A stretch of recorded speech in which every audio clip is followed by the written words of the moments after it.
What's going on, everybody? Welcome back to the Shaw and Steel Show. On today's episode, we got a very special guest. So with that being said, Steel Chambers, tell them who we got. This right here, this is a man, an agent of chaos, per se. This is a man indifferent to the gods, for he does not envy their power. A being that was forged in the trenches, fueled by a youthful spirit, and brought down upon this world like an angel from the two-time ACC Defensive Lineman of the Week and reigning national champion, our dear friend, money-making Mitchell Melton. Bring him on. Oh, what an introduction. Thank you, guys. Mitchell Melton. How you doing, Mitch?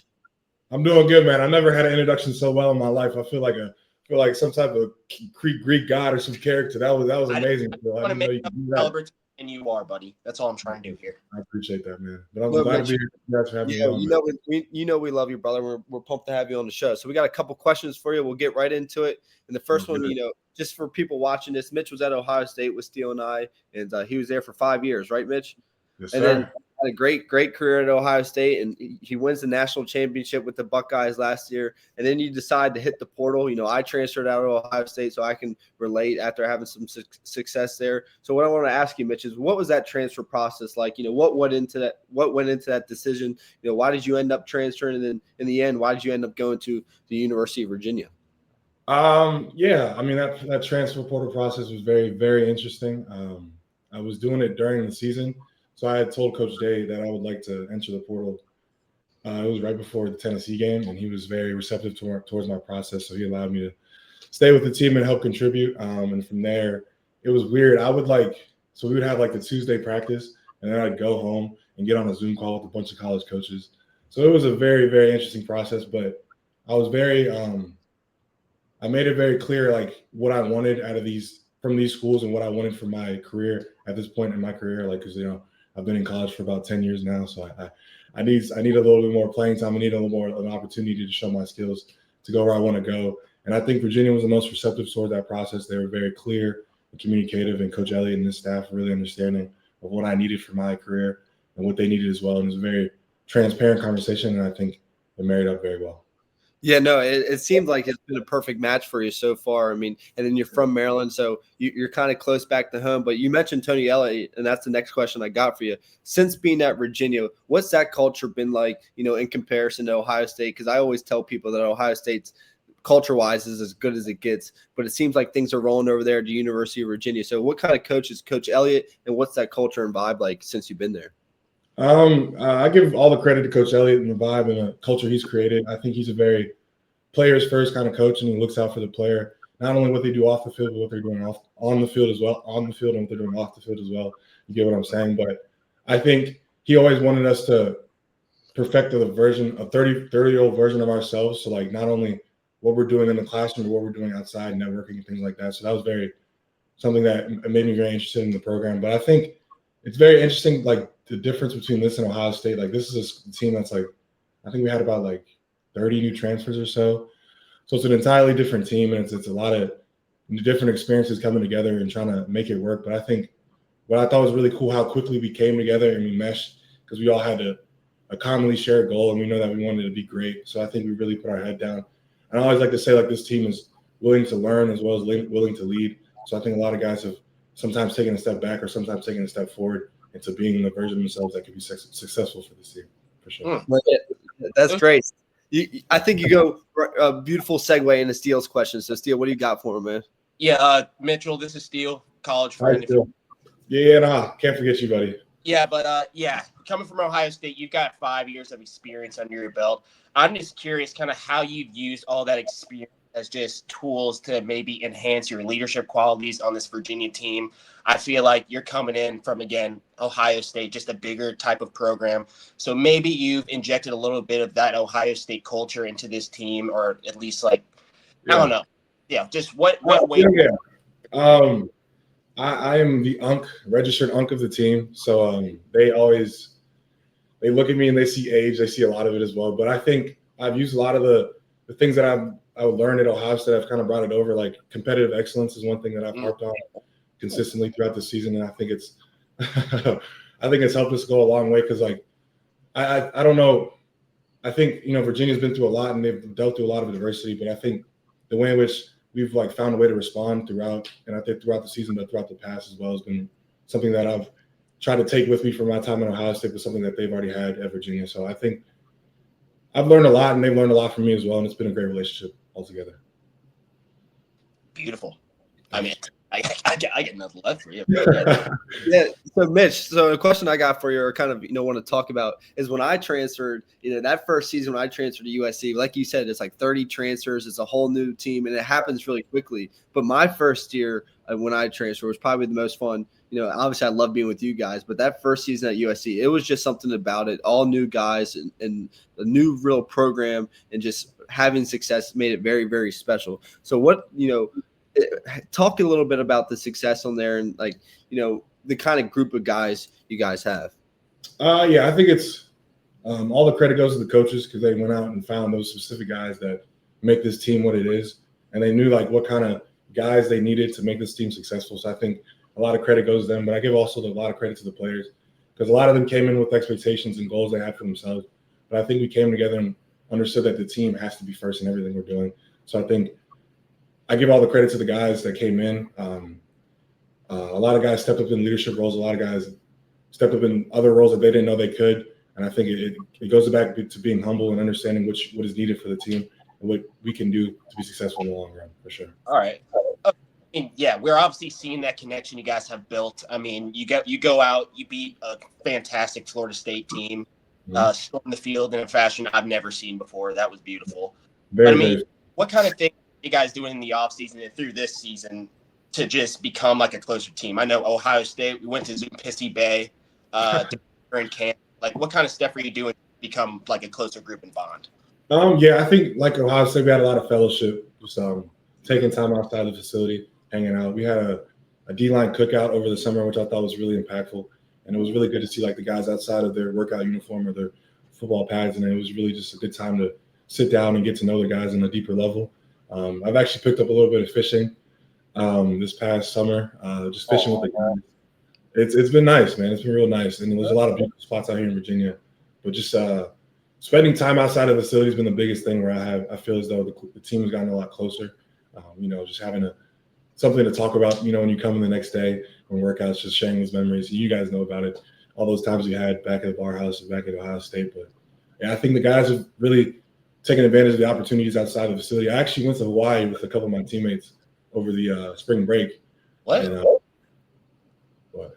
Oh, so you're living life down there in Charlottesville, man. Yeah, I mean, we had time. I had a week. My friend goes all the time. He used to live there when he was 5, so he asked if a couple of us wanted to go. We said yeah.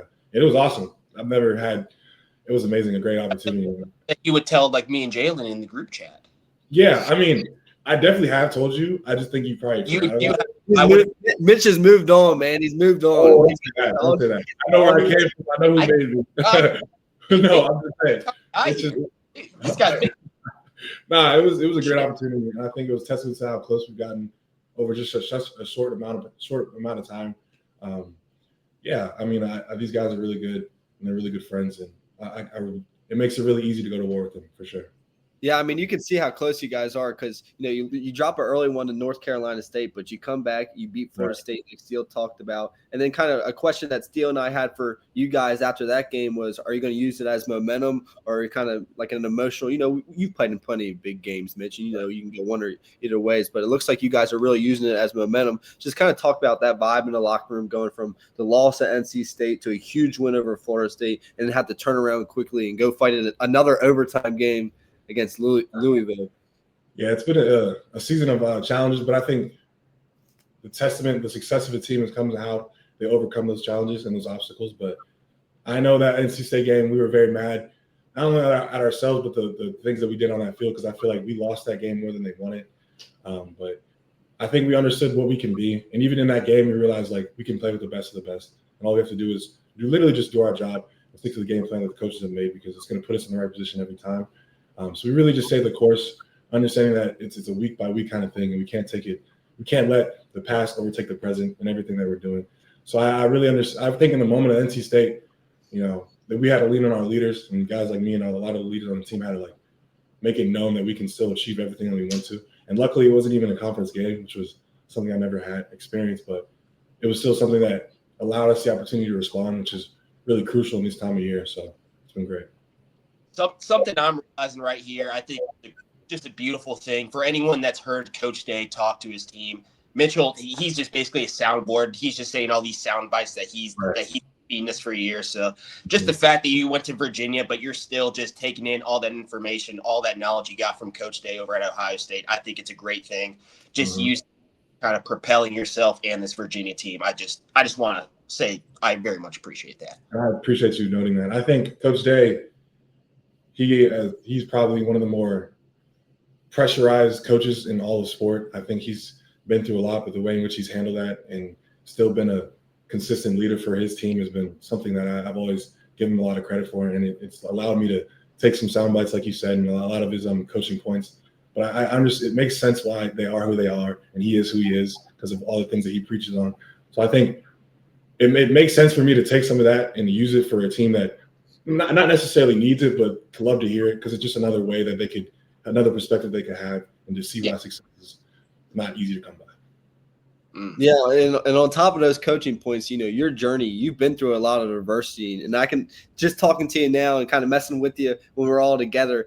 Steele's changed and I've changed, and it appears you've changed for the better as well, as we all have. So kind of just you've been through injuries, you've been through a lot.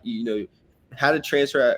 You didn't have to transfer, but decided to transfer. You go to Virginia, and now in the last 2 games, your defensive lineman, ACC Player of the Week. You got like 12 tackles, 2 sacks, and 2 forced fumbles in those last 2 games against Louisville and Florida State. So just kind of talk about that adversity, and then obviously for the younger athletes and younger guys in the great state of Maryland, we'll say, what would you tell a group of kids sitting in the classroom in the great state of Maryland that are aspired to be like you, Mitch, because you're really doing something special out there right now.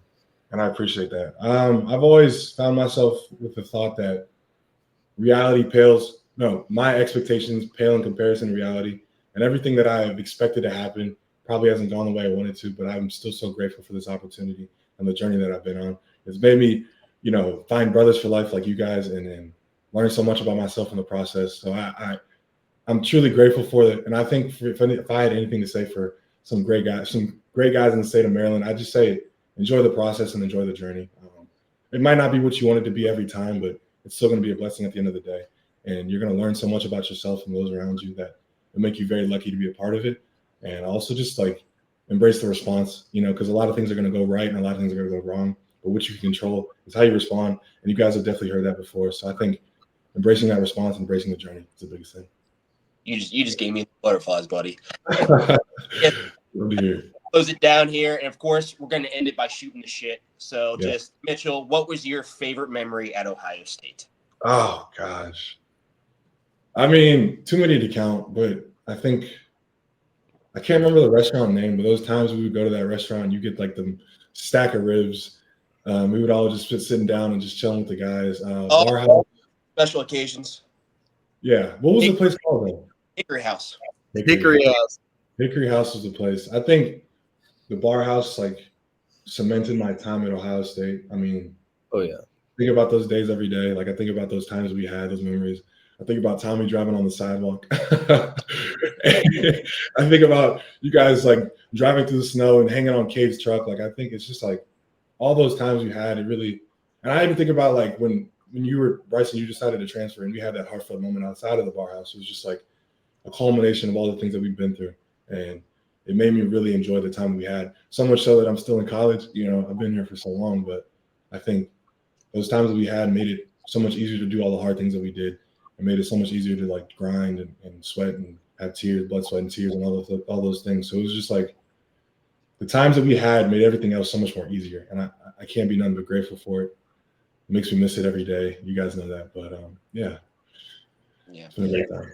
I just want to clear up. We brought up a couple times. Bar house, for people that don't know, we live in a bar. It was 10 guys and then 10 other guys that would basically live there part-time. So it was a literal old school bar. So just clear. Bar was in the kitchen. Mitch, so you're saying that the bar house was better than their new house? Am I hearing that right? Because don't start. They always say to me, whoa. I'm not here to start anything like that. Here's what I'll say.